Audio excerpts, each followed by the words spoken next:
Good afternoon, everyone. Today, we're going to continue our discussion on time value of money. We were using this Excel sheet, okay, and we learned that the process of getting the future value is called compounding. What you do with compounding is you multiply your current value, your present value with what we call a compound factor. This is the compound factor. On the other hand, when you want to get the equivalent present value, okay, you multiply it with the future value with the discount factor. The discount factor is either 1 plus r raised to the negative t or 1 over 1 plus r raised to the t. These are just review of concepts that you have learned. I'm sure concepts that you have learned before in your other subjects, in your FMD FINA, for example. Okay, saan na yung ano?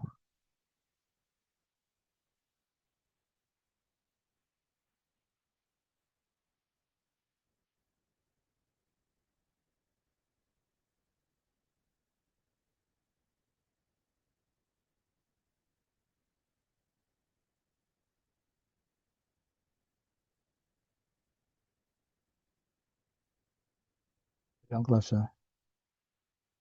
Saan yung annotation ko dito?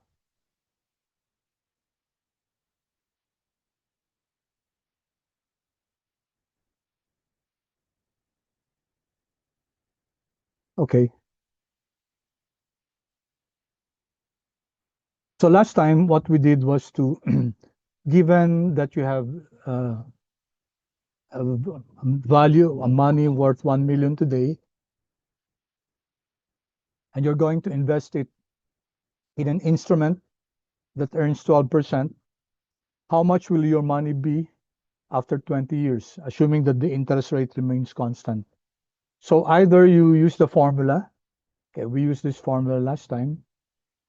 Okay, now why can't asan yung annotation dito? Sorry.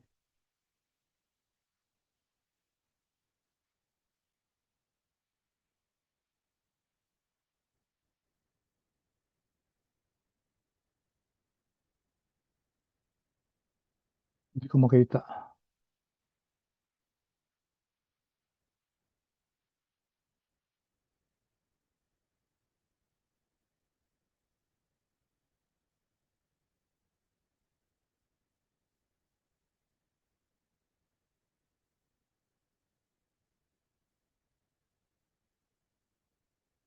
Ilang klase, pinapahirapan ako nitong ano.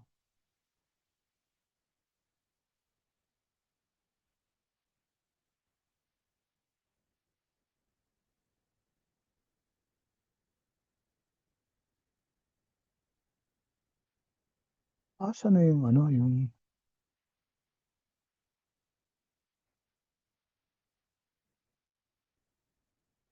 this is strange. Hindi ko makita yung annotation, ano.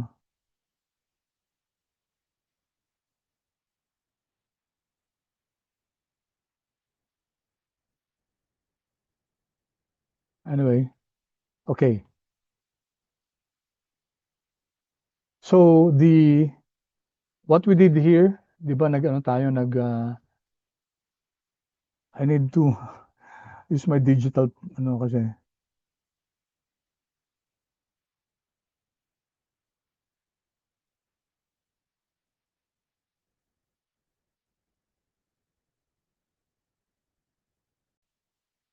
Okay, so what we did was to use the formula. Insert na lang ako dito.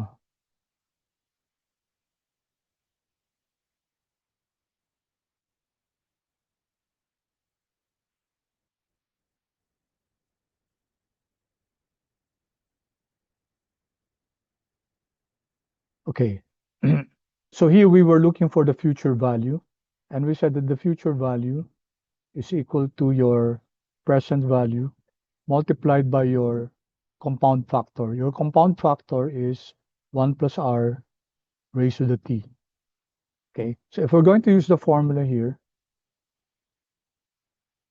ang present value natin is 1 million, and then 1 plus R. Our R is 12% raised to the T, diba?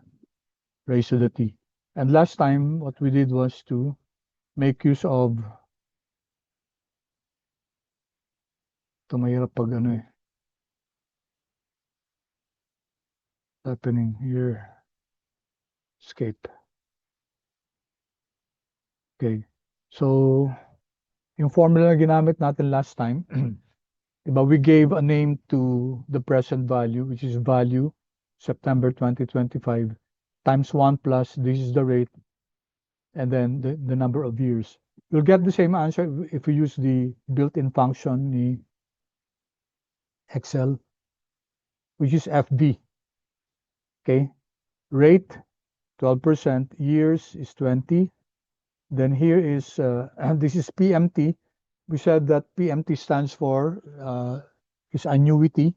So hindi natin gagamitin si annuity kasi wala namang annuity, single cash flow to eh. So the value is this one. And we said that we put a negative here sa simula kasi it will give us a negative answer. Why will it give us a negative answer? Because our cash flow is positive. Ibig sabihin, no, nakatanggap tayo ng pera, which means that this could be a loan. No? When we receive money, it could signify that there's a loan. So at the end of the period, you'll have to pay the loan, kaya nagiging negative. But we're not interested really in the term in knowing whether it's a loan or an investment. That's why we're just putting the negative here para maging positive yung answer. Okay, so let's go here. We discussed this last time. Sabi natin na preserve ko yata yung plot, no? Okay, you can see here yung plot, di ba? And you can see here how your money grows exponentially, okay, as the number of period increases. Sa simula, class 20, 40, parang linear lang siya. Pero there comes a point in time na your compounding really increases tremendously. So sabi natin last time that ito yung cash flow natin.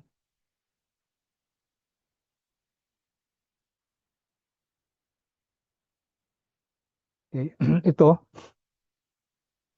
74 to 83, no? 9 billion in 1 year. Ito around 8 billion.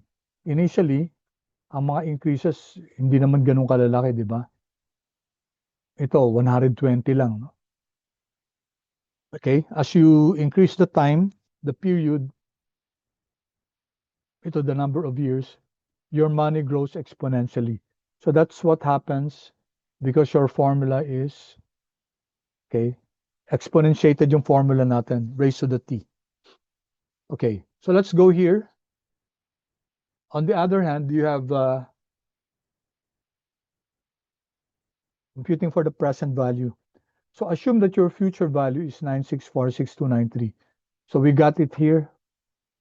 Nanggaling dito, no?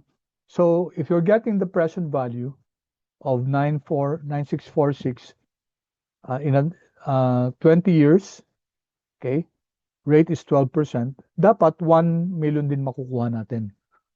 Why? Because these are equivalent values, di ba? Sabi natin last time. So yung 9646293, put in an investment of 12% for 20 years. Sorry, yung 1 million magiging 9646 after 20 years. So paano naman kung after 20 years you have this 9646293, magkano siya ngayon, no? Magkano siya ngayon? So the equivalent value is, okay, let's write this, is equal to PV, di ba? PV. We're getting the present value. The rate is 12%. The number of periods is 20. Okay. PMT ignore because this is not an annuity. And then future value is this one. And then the type, ignore the type. Plus, ignore the type because type is only associated with annuity. Okay? So, close natin yung formula. Control Enter. And we get 1 million nga. Negative. Kasi nga, yung future value natin positive. Therefore, ang present value natin negative. Opposite, ano yan? Opposite yung ano. Yung one will be an investment. The other one will be payment. And Excel is very strict with that. Now, let's just function F2. Let's just remove the negative there. We're just interested in getting the equivalent amounts. No? Control Enter. There, 1,000. 1 million.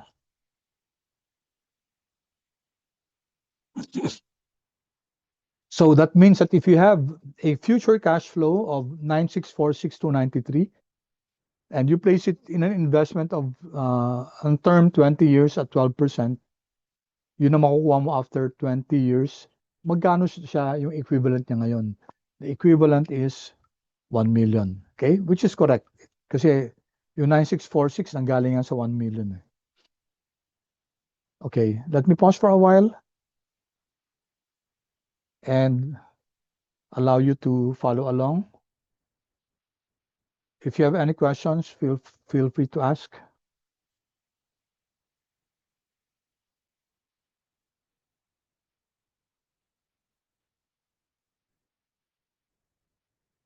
Ganito yung interface nito.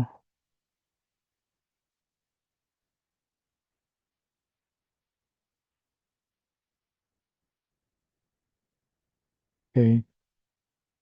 Paki-chat kung nakahabol kayo sa formula. Ha?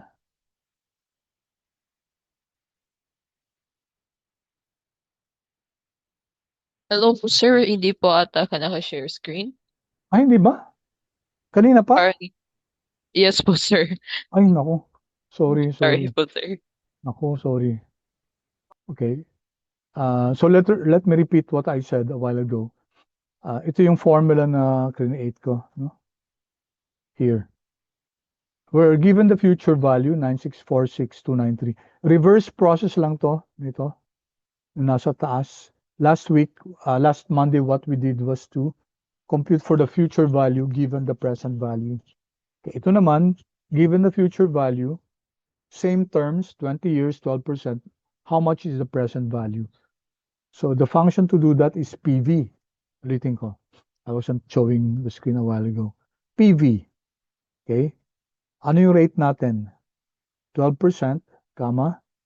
Ano yung N/per? N/per is number of periods. 20 periods, comma. PMT is, walang PMT to, single cash flow lang to, no? 9646 in the future. 20 periods in the future. So ignore the PMT because that's not an annuity. And then future value is this amount. Type ignore also because type has something to do with annuity. Okay, or you can type 0 there. Okay, the answer that we're going to get is negative. Bakit? Kasi Excel is very strict with the direction of the cash flow. If you're going to get 9646293, that means that you invested something now. Okay? So ibig sabihin yan, in the future positive siya, in the present negative. So what we're going to get is a negative answer. So enter. True enough, negative yung answer, di ba? Okay? Why negative? Kasi it means that you invested now 1 million. Then after 20 years at 12%, you'll get positive naman to 9646. Okay, so Excel is very particular about the direction of the cash flow. Had I placed negative here, kunyari linagyan F2, linagyan ko to ng negative. So negative siya, di ba? Ibig sabihin, in the future, negative cash flow, you'll be paying. You'll be paying 9646. So what's the implication? Now, it's a loan. Okay? Or you borrowed an amount or you loaned an amount, and how much will that be? 1 million. And there will be a negative kasi nga, Excel is very particular about the direction of the cash flow. Okay? But for us, I said last time that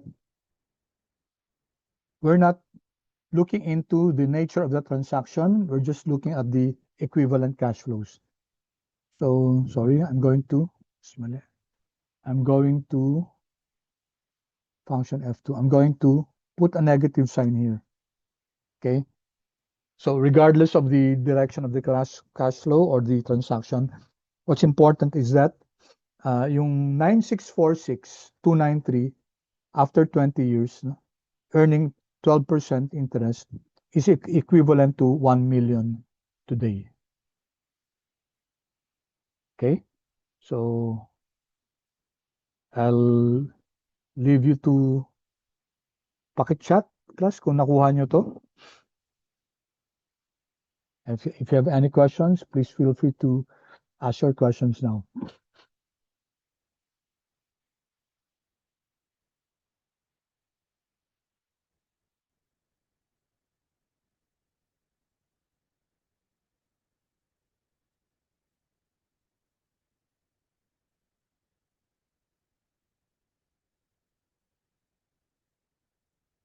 Are you able to follow?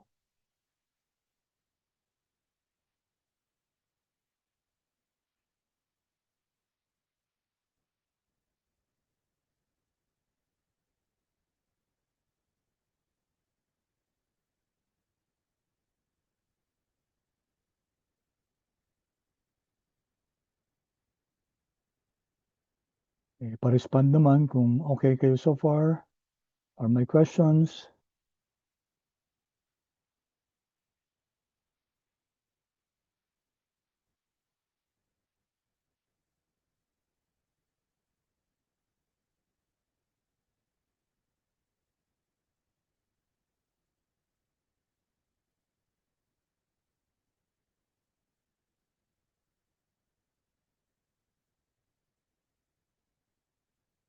Nakasunod ba kayo? Walang sumasagot.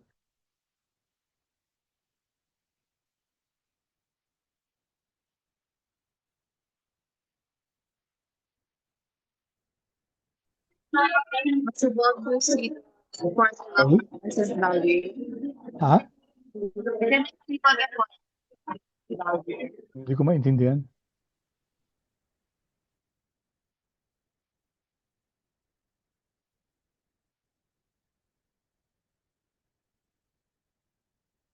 Okay, I'll assume that you're able to follow, no? Kasi wala kayong response eh.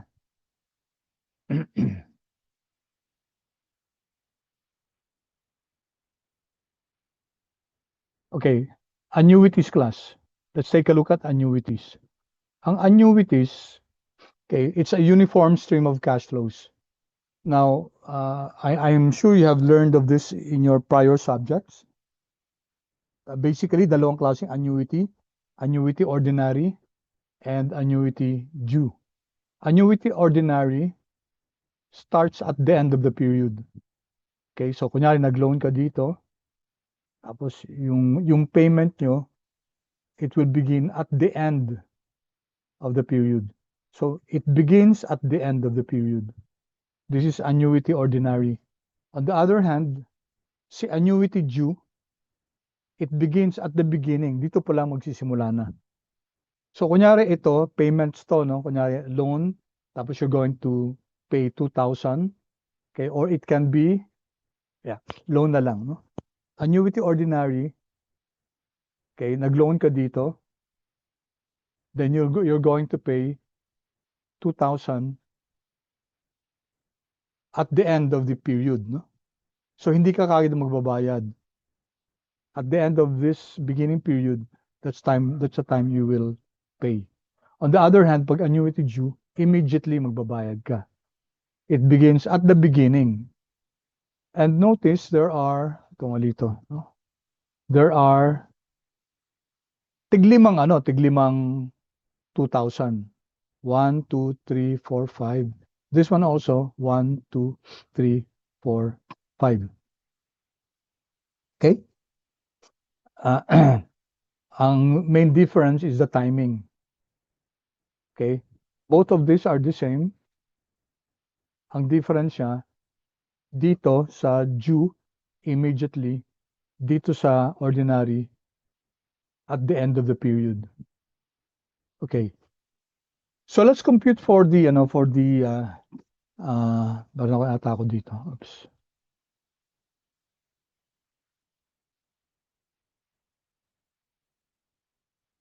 Saan na yun?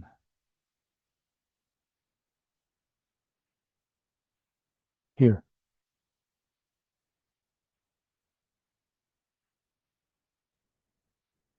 All right, let's create an annuity of 30 periods. Okay? Ito yung class ito.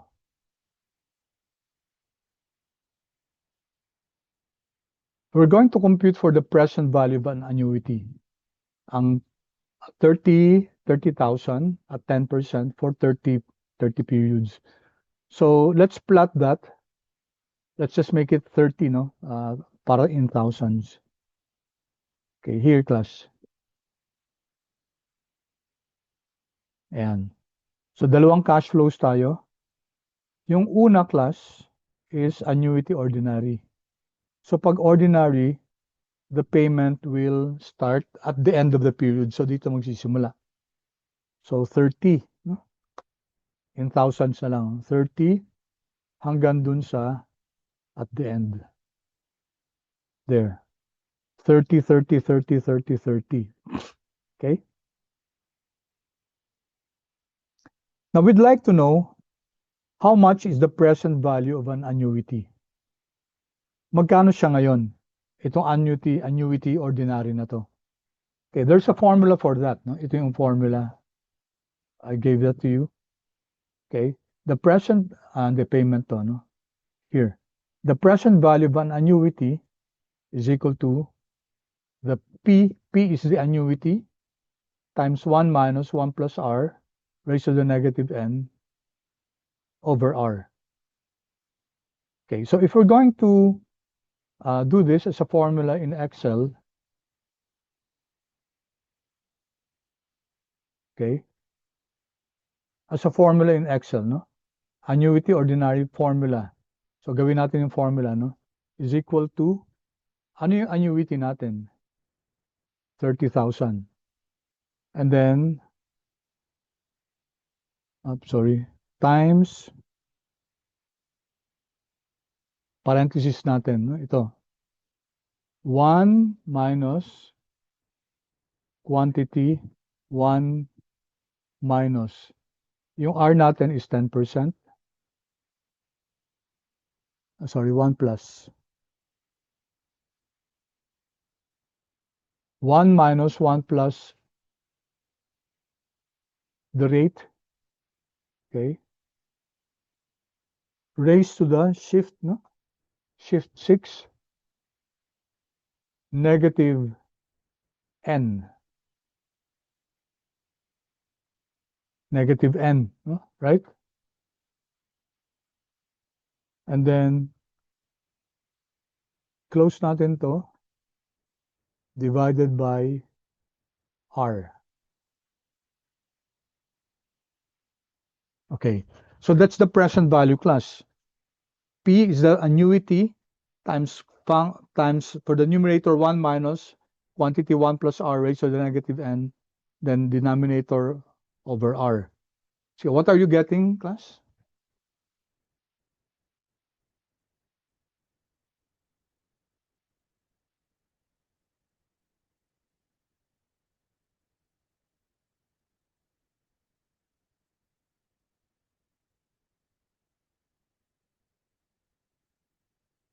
What are you getting?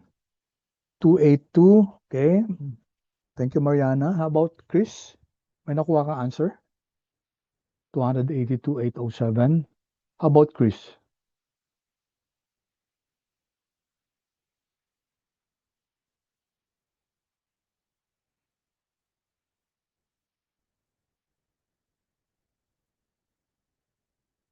Chris, are you there?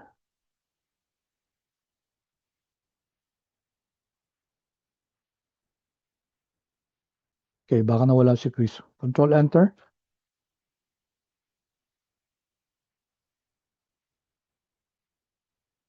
All right, 282,807. Yes, thank you. Okay. Yeah, it's okay, Chris.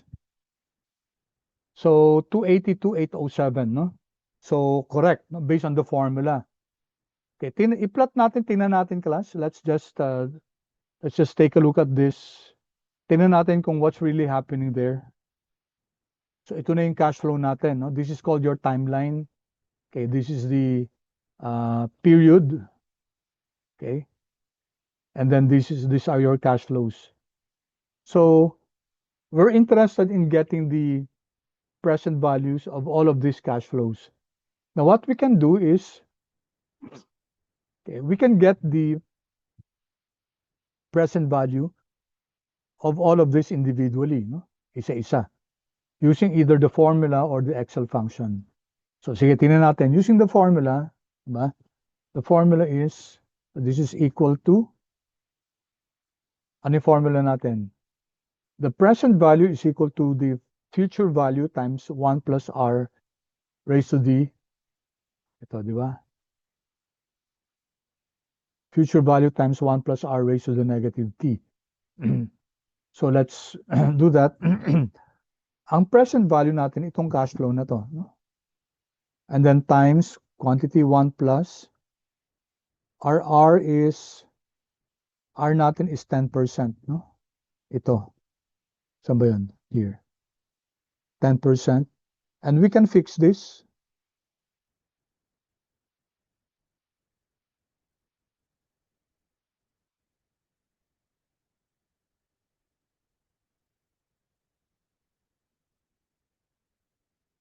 Okay. Paano pinifix to? F ano?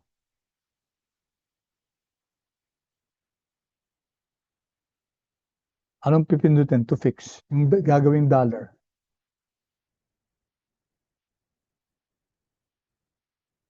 Would you know?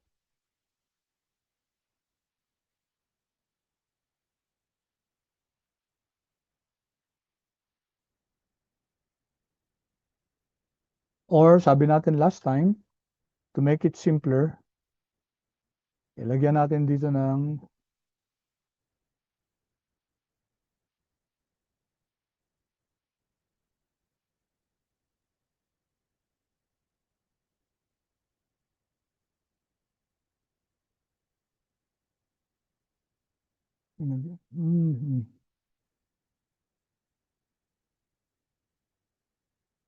Ay, lipat ko na nga lang dito. Lolo ko itong mouse ko, sorry. And then let's create this object rate 2 na lang, no? Rate 2. 10%. Okay? And let's give it a name rate 2 para mas madali natin ma-access. Okay, so how do we give this a name? Control Shift F3, no? Or Control F3 in your case, depende sa Control Shift F3. There. Okay, and where's the name? The name is in the left column.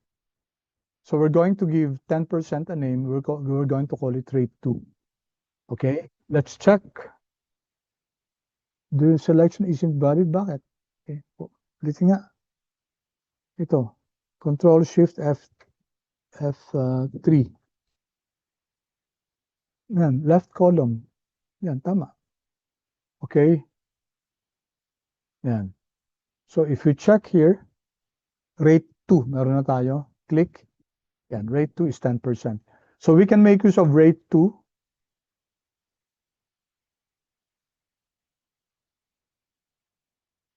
Rate 2 dito. No? So formula natin is equal to future value times 1 plus,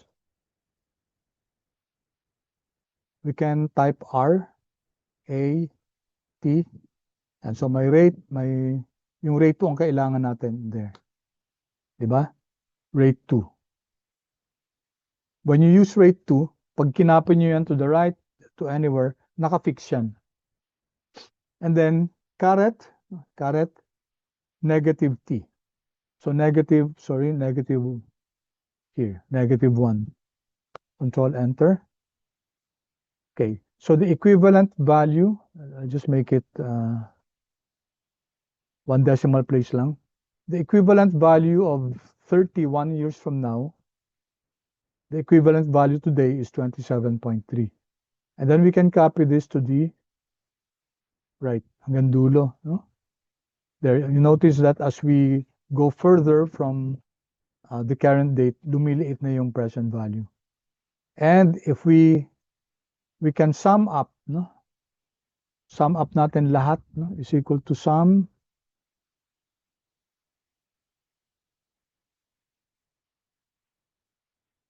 natin lahat ng mga control enter. And what do you get? 282.8. 282.81, which is the same as what we got a while ago.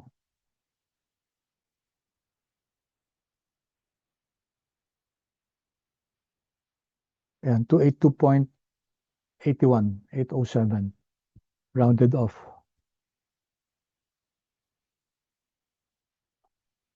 All right? So, sige, pause muna, and then you might be following along. I'll give you a few seconds to, I'm going to show you the answer. Control Shift Function F2. Oh, wait.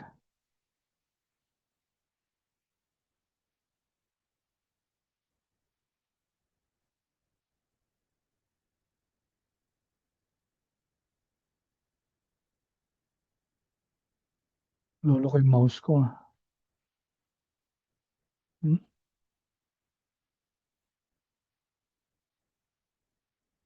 Ay.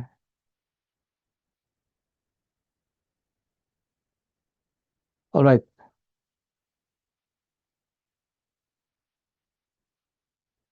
In case you're following along,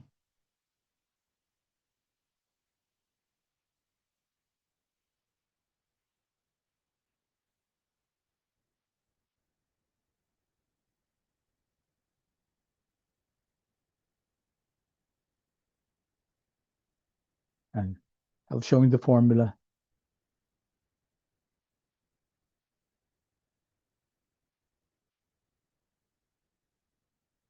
And then that can be copied to the right. May questions? Wala? Okay, so let's use the Excel function. You'll get the same answer lang naman, no? But here, we're going to use, I'll put a negative PV para hindi siya mag-negative na values. Negative PV, the rate is rate 2, di ba? Rate 2. Rate 2. And per, so, isa-isa. One period, walang PMT, the future value is this one. And then the type, ignore. Okay, then you should also get 27.3.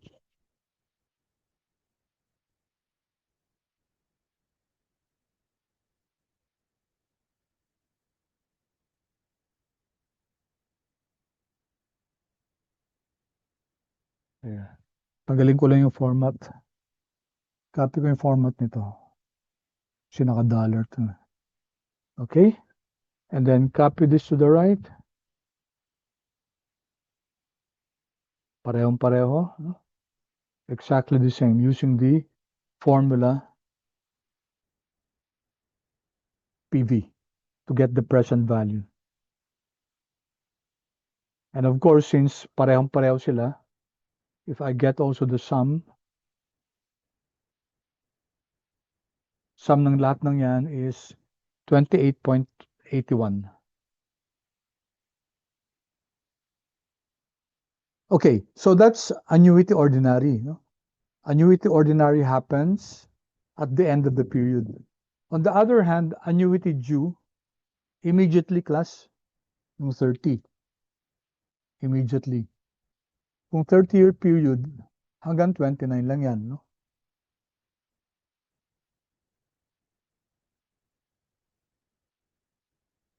Okay?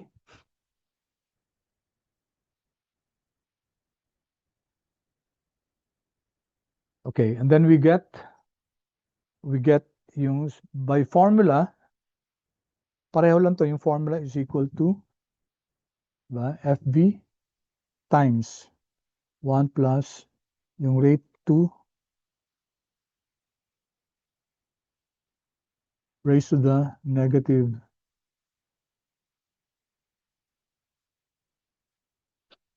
t. So magsisimula tayo sa 0 kasi immediate, no? And you'll get the present value equal to 30 dapat yan. 30 din. Kasi the present value of a cash flow that's received now should also be the same. Okay, pero ito, class,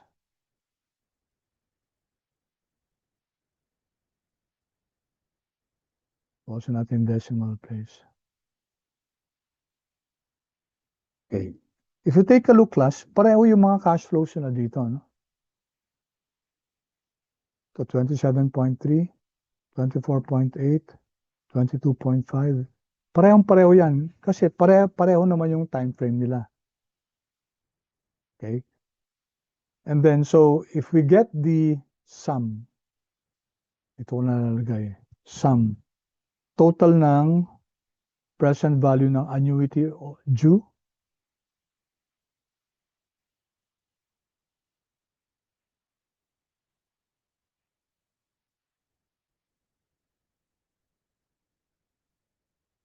okay. So if you take a look at this, class, the present value of an annuity due is higher than annuity ordinary. Okay, why? Kasi yung cash flow is received immediately. Ito. Diba? Immediate yung cash flow. Ito after 1 year pa eh. Right? So, the present value of an annuity due will always be greater than the present value of an annuity ordinary. Assuming na positive yung mga positive yung mga cash flows. Okay? And then here, ganun din, PV function din. So negative PV, ang rate natin is rate 2. Okay, N per. Ito N per natin, which we're going to copy to the right. PMT is nothing. Future value is here. Ito, 30. Control Enter. Right, copy ko na lang yung format nito. Okay. And then I copy it to the right.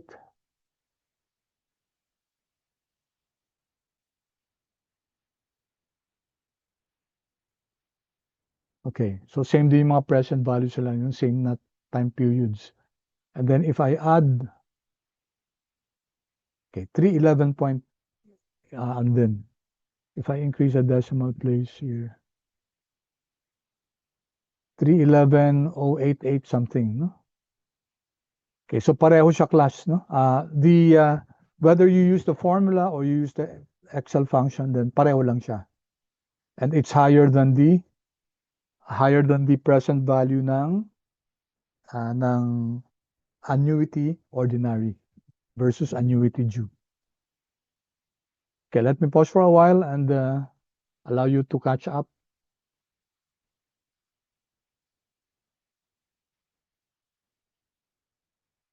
I'll give you a few seconds to, if you have any questions, please feel free to ask your question.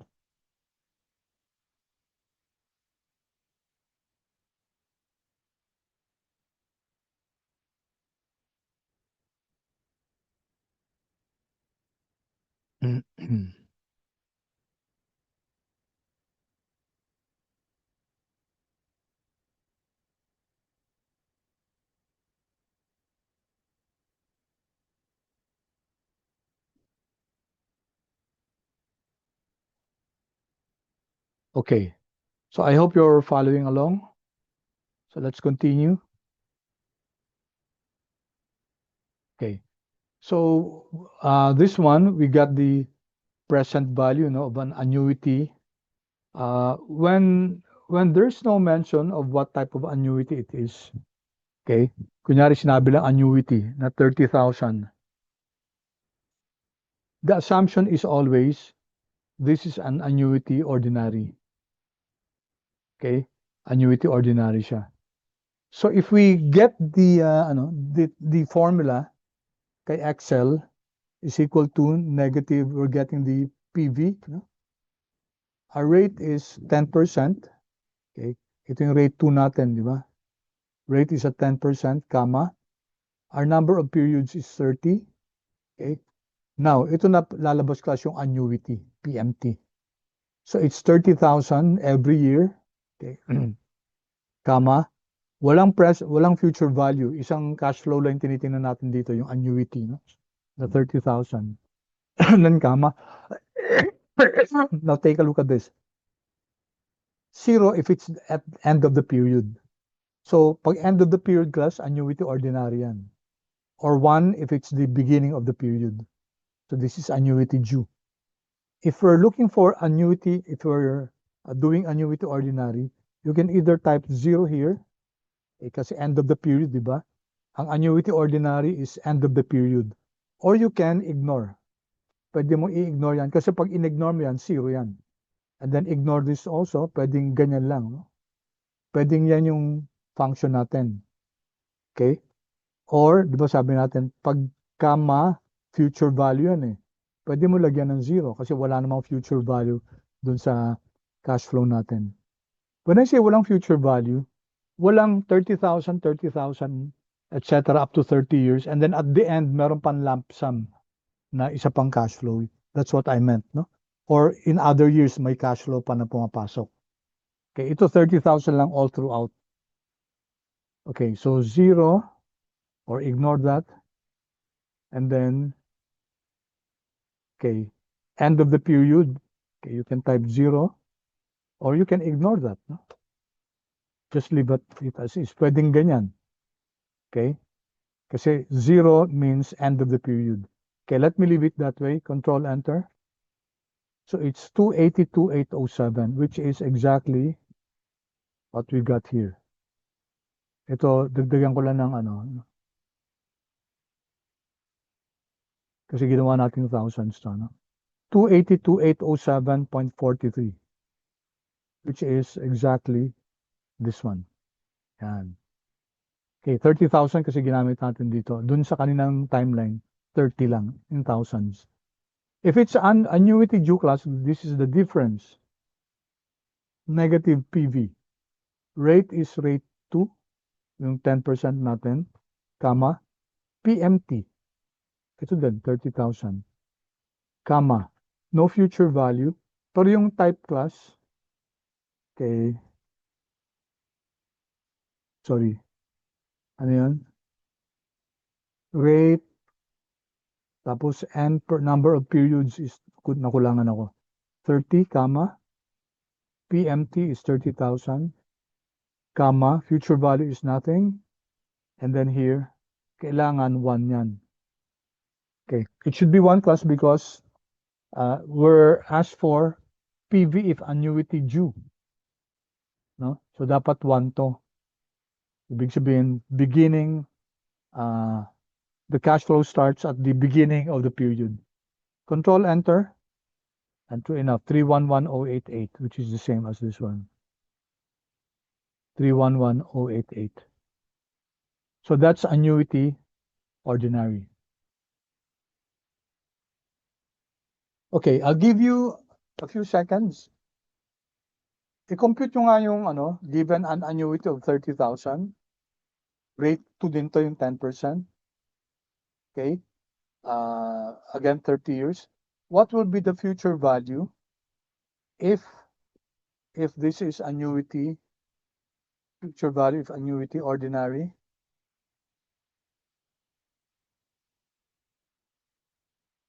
Or future value if annuity due?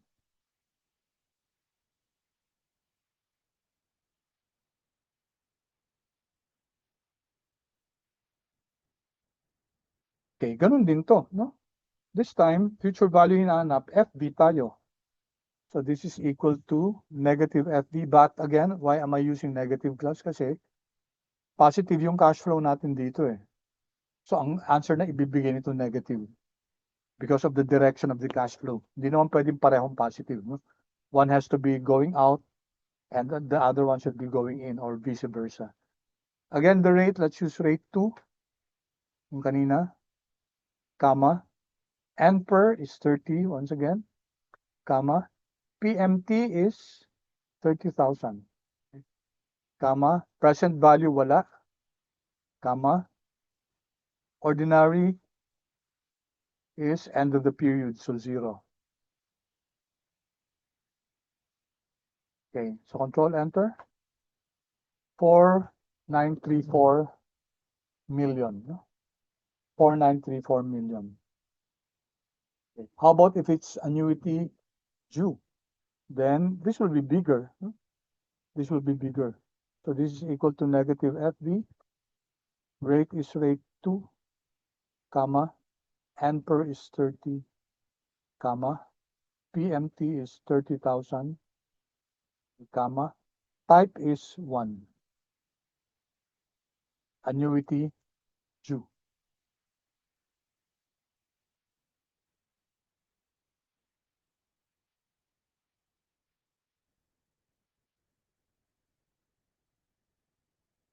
Yan.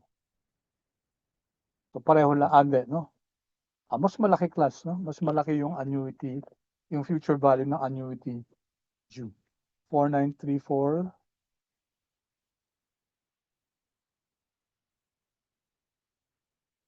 rate 2 E42, that's the number of periods. E40 is the ay parang may mali ako dito, sorry class. Wait Rate is rate 2, comma. N per is 30, comma. PMT is 30,000, comma. Present value, wala yan. Ayun, kamali ako.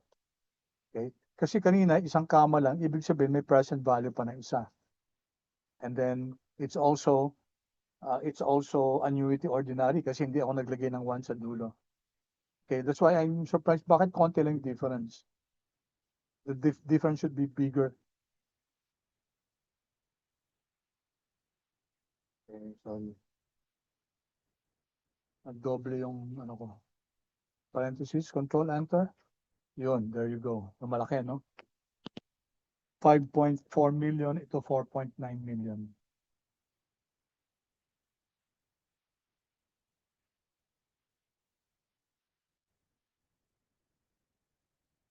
Dollar. Okay.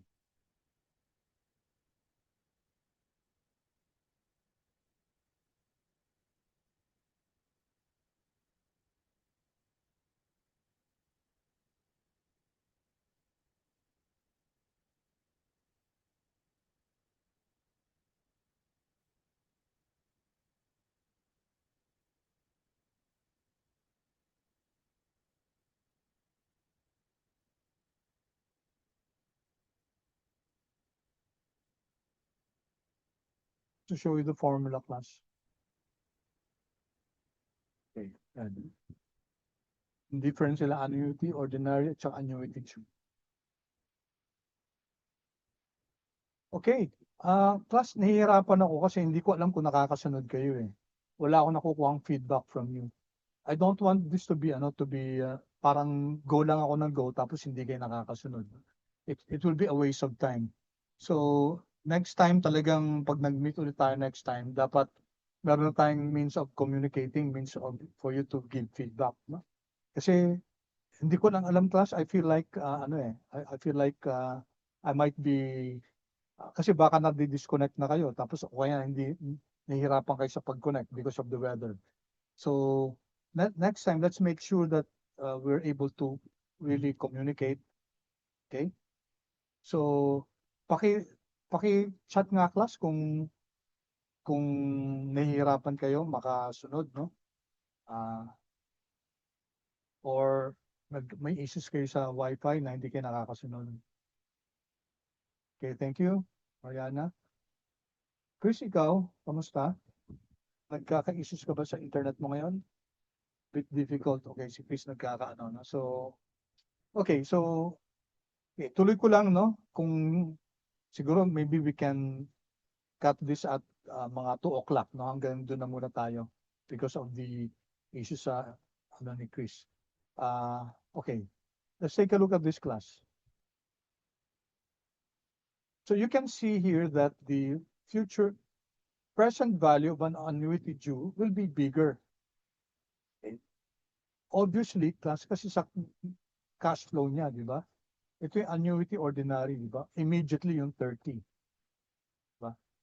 Yung 30 na to will be the same all throughout. Tapos, may 30 tayo dito sa annuity ordinary sa dulo. Dito wala sa annuity due. Pero class, if you're getting the present values class, syempre, mas malaki yung present value nito kasi yung 30, ano na kagad yan eh, i-add mo na kagad sa present value. Okay? So, just to check,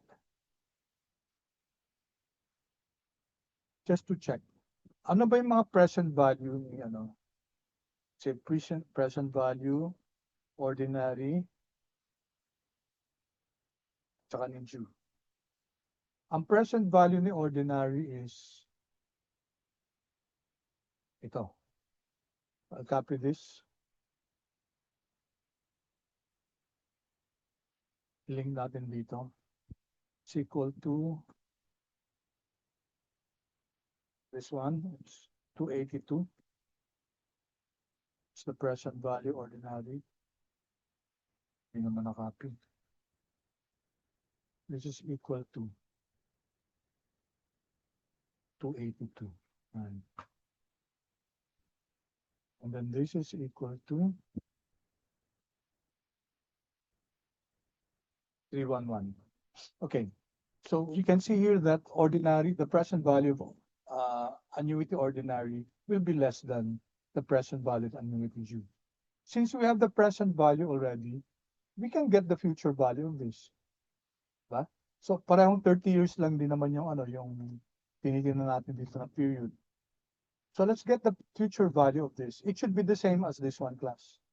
Whether you get the annuity, use the annuity to get the future value, or you use the present value to get the annuity. Sige, let's get the future value, negative FB. Okay, the rate is yung rate 2. Pare-pareho siyempre 10%. N per is 30. Okay. PMT is yung 30. Hindi, sorry. Hindi PMT to, no? Ang kunikuha natin yung present value. This one. Okay. And ignore the type. All right. So if you take a look at the future value,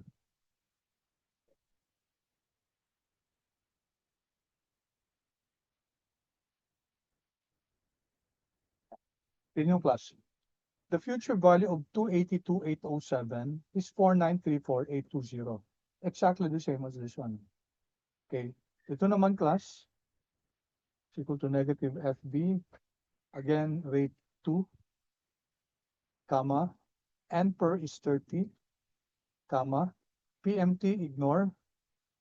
Future value, present value is 311. Okay. Type ignore kasi hindi naman annuity yung tinitingnan natin. There. Copy natin yung format. Ayan, class, tingnan nyo. No? So these are your present values.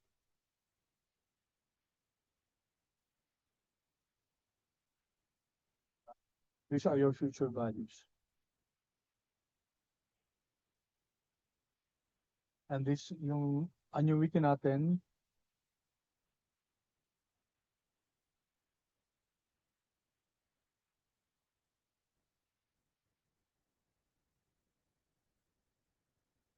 parehong 30,000 na annuity.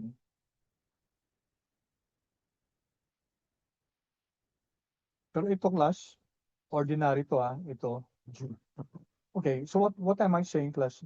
Anong importanteng lesson dito? Yung equivalence class. Yung equivalence. So let me lay it out here. So this is your cash flow. This is at time 0. This is at time 29. And this is 30. Okay. What are we saying here? Yung present value is 282. 282 yan ang present value. What we're saying here is that itong present value na to is equivalent to 4934. Yung future value na to. 4934 thousands, no? And is equivalent to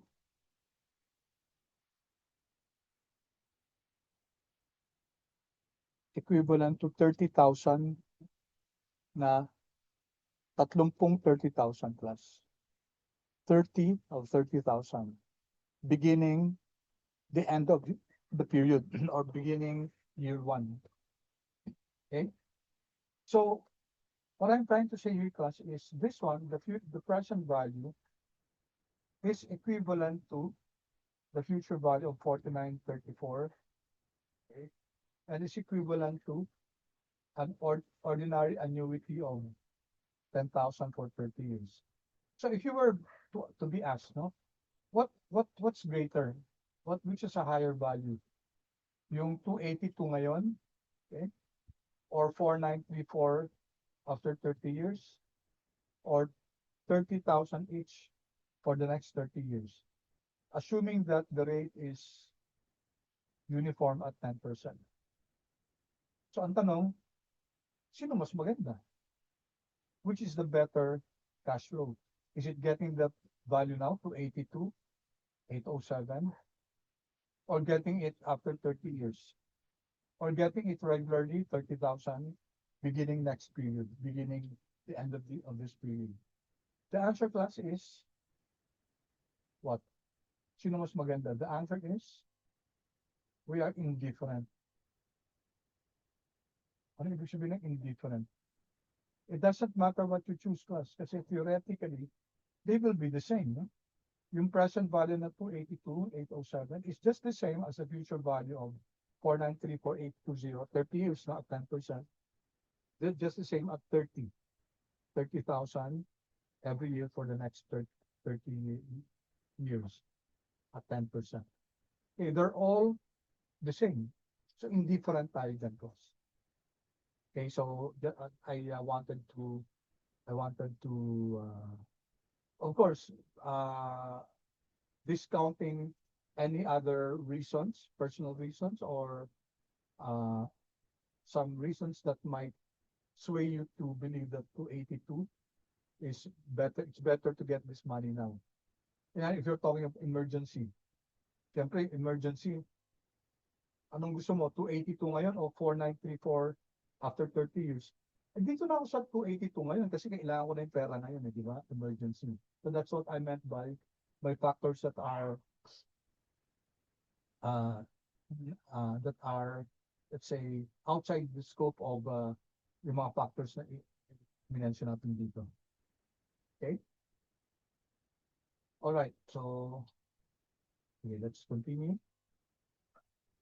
Dito na lang, no?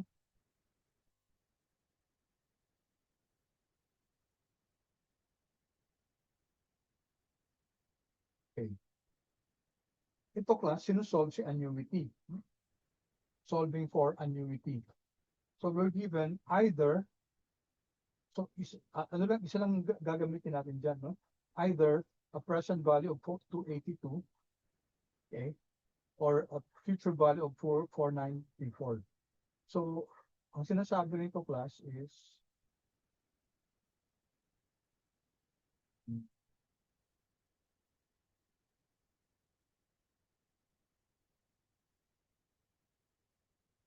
so if you have 282 now, 282,000 now, okay, how much will it be? How much is the equivalent annuity? 30 payments until period 30. If we can put this in an investment worth 10%. Okay? Or, corollarily, ano yung equivalent na annuity if you have a future value of 4,934,000. Okay, that's the question here. No? So ang tinatanong sa atin yung annuity. So annuity, either you use the present value now or you use the 4,934 after 30 years. Of course, the answer will be 30,000. Diba? Kasi ang pinanggalingan yan, ito eh, yung pag-compute natin ng ng present value at saka future value ng annuity.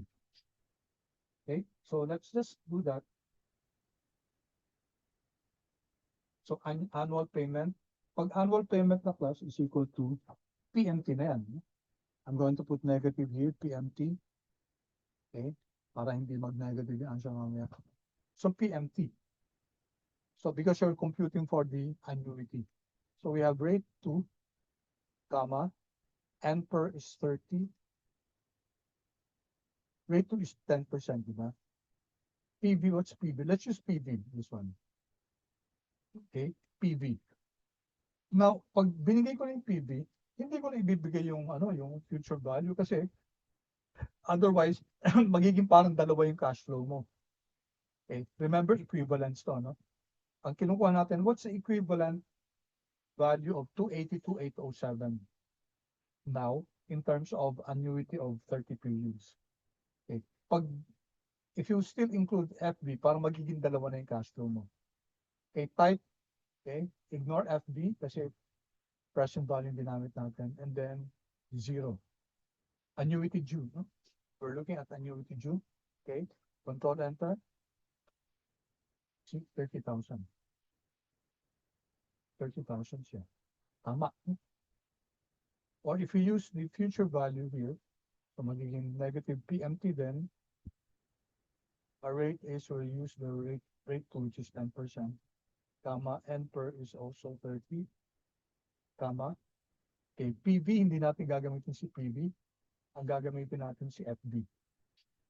Okay, we're going to get the equivalent annuity based on a future value of 4,934. All right, type, comma, type is 0 because it's annuity ordinary. If I put annuity due, iba siyempre, annuity due magiging answer. Okay. All right, control enter. So I'm getting also 30,000. Very consistent class.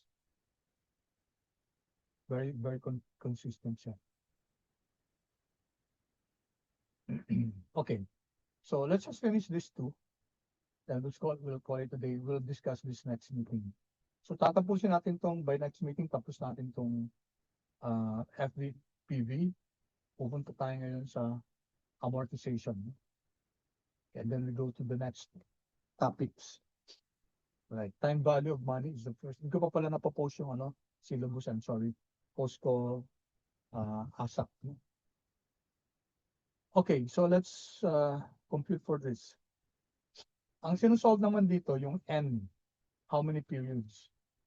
Okay, so take note of the problem class, no? Ganito yan. Okay. So ang tanong,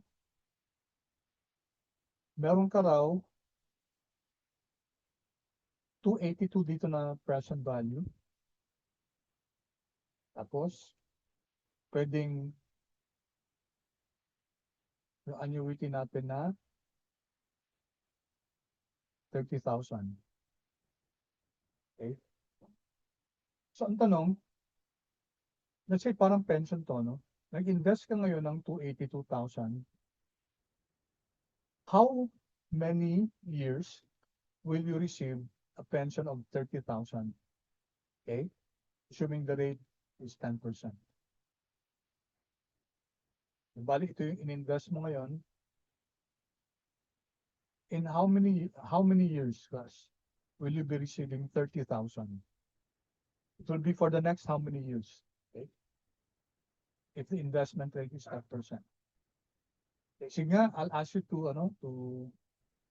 so gagamit kayo ng dalawang cash flow lang, no? Either present value and the cash flow, or the future value and the cash flow, and the annuity. Now, dapat class, makukuha natin number of years dito, dapat 30. Okay? Sige, I'll give you a few seconds. 30 dapat 30 years. Kasi pareho lang naman itong mga cash flow ito eh. We're just mixing and matching them.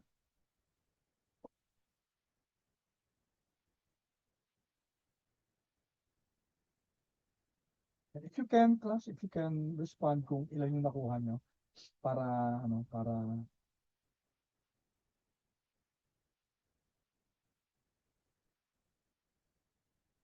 so that I know if you're able to follow.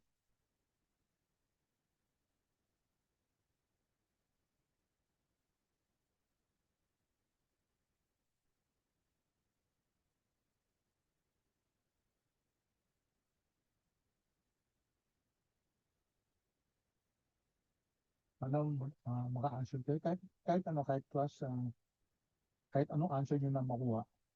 Ang gagamitin nyo dito class and per. Yan yung function of number of periods. At di ba n per, nakikita natin sa function natin. So that's the formula that you should be using is equal to n per.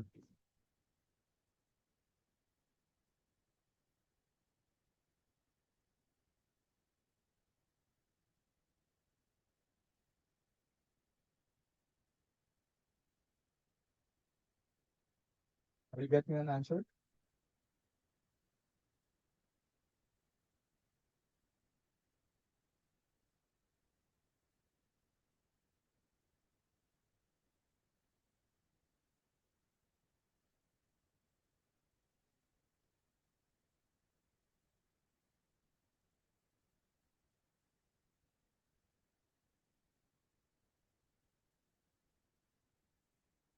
Okay, sige, let's discuss class. Number of years, no, is equal to n per. Now, you might be tempted to put a negative here. Kasi yung kanina, future value, present value, is equal to negative n per, no? Ay, unahin mo natin n per. N per, okay? Ang rate natin is yung rate 2 natin yung 10%. Or in this one, pareho lang naman. Rate 2 at 10%, PMT, no? Ano PMT? 30,000, comma. So we either use the present value or the future value. Present value is 282. Okay, comma. The type will be 0, di ba? Annuity, ordinary. Enter. And I'm getting a negative 7. So you might be tempted to say function f2. So dapat may negative dito.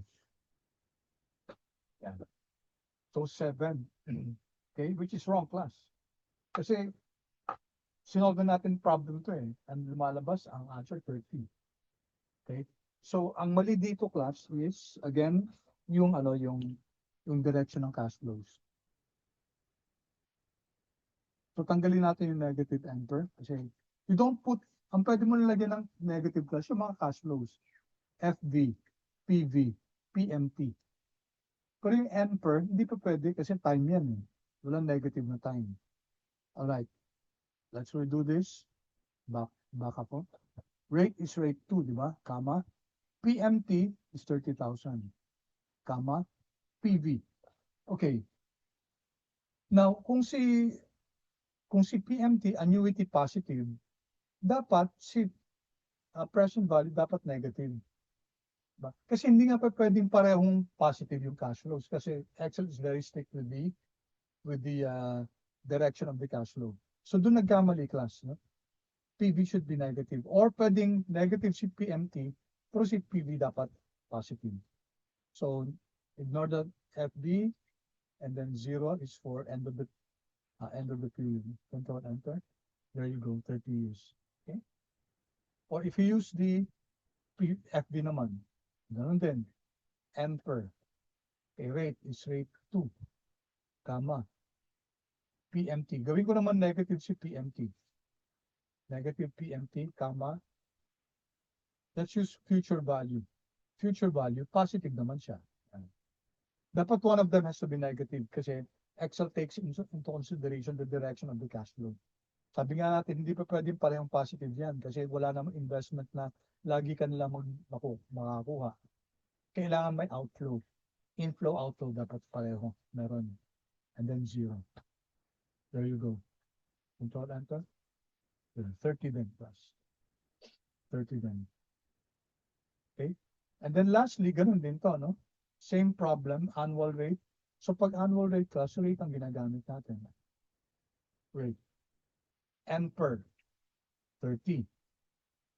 PMT, positive. Tama. Ang present value mo dapat negative. Negative.